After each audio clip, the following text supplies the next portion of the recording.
Hello everyone, it's Dawn and welcome back to my channel.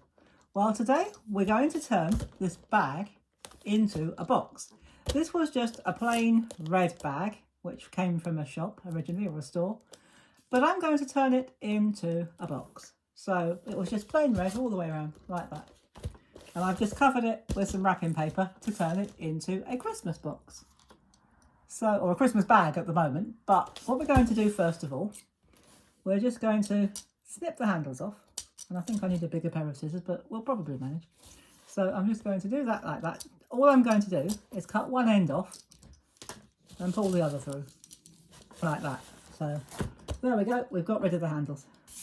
So that's the first thing. And the next thing we need to do, this bag was designed to squeeze in like that. So for a box, obviously we don't want that, we want these sides rigid. So what we're going to do, this is a process video rather than giving you measurements, because obviously your boxes won't necessarily be the same size as mine, or your bags won't necessarily be the same size. So what you need to do, you need to take a piece of mount board, chipboard, 2 or 3 layers of cereal package or a cardboard box, whatever you've got, and you need to cut it a little bit smaller than the ends of your bag ends. I've left it a little bit shorter, about an inch or even half an inch, about between an inch and half an inch shorter, about half an inch I think that is, I didn't measure it. And you need to cut it fractionally narrower because you need to be able to slide it in. And obviously you need 2, 1 for each end. And so what we're going to do, I'm going to try and do this so you can see what I'm doing. I've already put some, no I haven't put foam tape, I've put double-sided tape on there, and I'm just going to pop on over that tape, I'm going to pop on some glue stick just to make it slide in a bit smoother so it doesn't stick straight away if we don't want it to. So I'm just going to slide that in there like that. That's about the right size. I should have done a test fit first, but I did actually cut this before I started. And press it into place. We want it firm, but we don't want it going over the crease lines, over the fold lines. And now I'm going to just spin that round and do exactly the same on the other side, or on the other end. So there is our piece. I know white on white, it's difficult to see, but we're just going to pop that over there like that, just so that it slides in a bit smoother. Turn it round, pop it in, just so that those sides, where those creases are, don't cave in. We want a nice solid side to our box.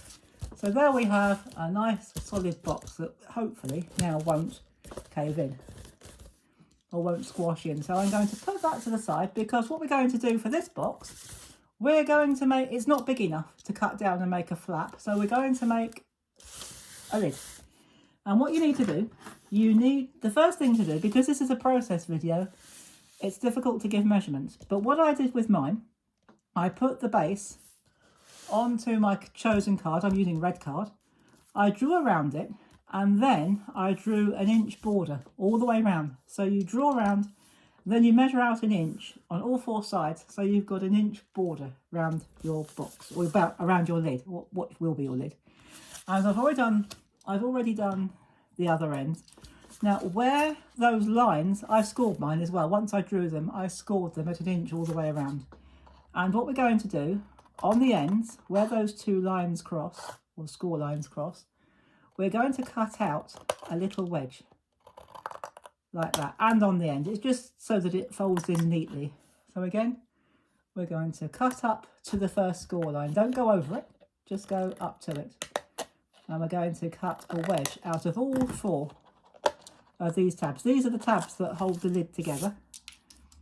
And I've done that exactly the same on the other side like that. So let's just get rid of the debris. Now it doesn't really matter which way you fold it in. I'm going to fold mine in that way. So just give our score lines a bit of a fold. We could have gone in the other way, but it doesn't really matter. And you can use glue for this if you want to. I was going to use hot glue, but I forgot to turn the thing on and it takes ages to warm up. So what I'm going to do, just for quickness, I'll probably pop some glue on a bit later on. But just for now, to show you how to do it, I'm going to use a red runner tape. And what you do is you put some tape or glue, whichever. You can use double-sided tape for this if you want to. onto there, or if you are going to use that, I would suggest using red line tape because it's permanent. Lift up the corner to the end of the box and give it a good squeeze like that, and that will make one end of your box. Now, before you do the other end, what I would suggest you do is bring your bag back, or your box back, and I will also put some glue in that side panel later on. Just make sure that that's going to fit, because you want a snug fit, but you don't want it so snug that it doesn't fit at all. So just give that a bit of a test fit, and that looks to me like it's going to fit fine. So we'll take that off and we will put that there for a minute. We'll bring it back in just a second. So I'm going to do exactly the same on the other two tabs very quickly. Again, I'm just going to put some tape, but you can use glue, and as I've said, I will probably pop back and put some glue on a bit later on. And then we have our lid, and then all you need to do, the rest of it is really simple. Just bring it in and put your lid on. Now you may have to squeeze it a bit, and the other way you can do it is wrap your lid around before you glue the flaps into place, which probably would have been a more sensible idea. But we're going to just pop that in for now.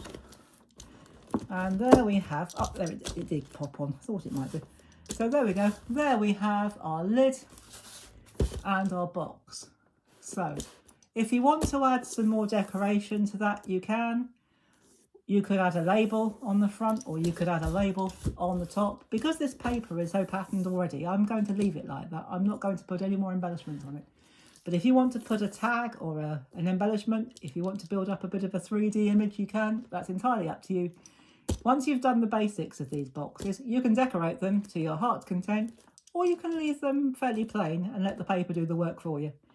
So when I put the glue on, what I might just do, in fact what I probably will do, is I'll just add a very small white tag so that I can write my message, or I might simply put it on the top. I might make a gift tag and just tape to the top. So there we go, guys. There is our gift bag to a gift box, simply by strengthening the sides, the ends, and adding a lid. Simple, isn't it? So when you come back next time, I will be using a bigger bag, a larger bag. We'll be making it into a box, but we'll be doing it in a slightly different way. So do come back and find out what I get up to next time. And in the meantime, which will incidentally be on Friday now. So next Friday, or this coming Friday, I will be back and I will have a larger bag for you, and I'll show you how we turn a larger bag into a beautiful gift box. And it's even more simplified than this even. So there we go, and I will see you Friday. So I hope you've enjoyed this one. If you're enjoying these videos, do please remember to give me a thumbs up. That would be fantastic. Do remember to subscribe if you haven't already. If you have, thank you very much. Click the notification bell. Add any comments that you'd like to. Hit that share button and pass it on to anyone who you think might be interested. And I will see you Friday. And in the meantime, thank you so much for watching. I do appreciate it. Take care, everybody. Have fun. And as always, happy crafting. Bye-bye for now.